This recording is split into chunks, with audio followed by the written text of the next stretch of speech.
Hello friends, so you can clearly see a correction started in the weekly price chart of Netflix Inc. So if it is happening on weekly or monthly price chart, it means you have to take it very seriously, because it is not only impacting the current price action, but the overall trend as well. And because the stock, as one can clearly see, the stock started falling, and it has fallen quite a lot from the highs.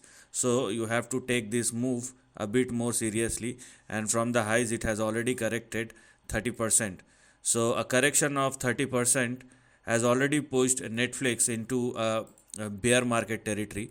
So if you are still looking for an upside, then you must wait for the stock to surpass and sustain above 108, and most importantly above 138. And if I draw a line like this, you can clearly see a range breakdown that has happened over here. So the stock has been taking support at or near this line, and now we have a range breakdown as well.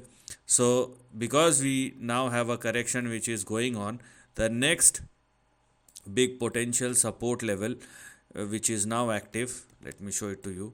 So the next big potential support level, if it continue to trade below 108, will be in between 71 and, yeah, we are 58, where you are going to find your next potential support.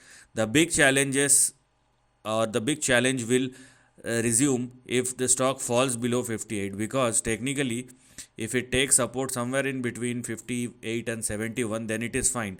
But if it will fall below 58, then the next big support which will become active may even push this particular stock towards 42. So right now the situation is very tricky, and obviously the trend is weak, so you have to find out a potential support level if you are so very interested in this particular stock, or if you try to find out a big bottom. So there are lots of layers to it, and this is, by the way, just a fresh correction. Do not simply think that because the stock has corrected 30%, which means a big correction, it may go down to, if things goes bad, it may go down to 90% from the top. Okay, it does not matter how good or bad the stock is, it is all about the market sentiment.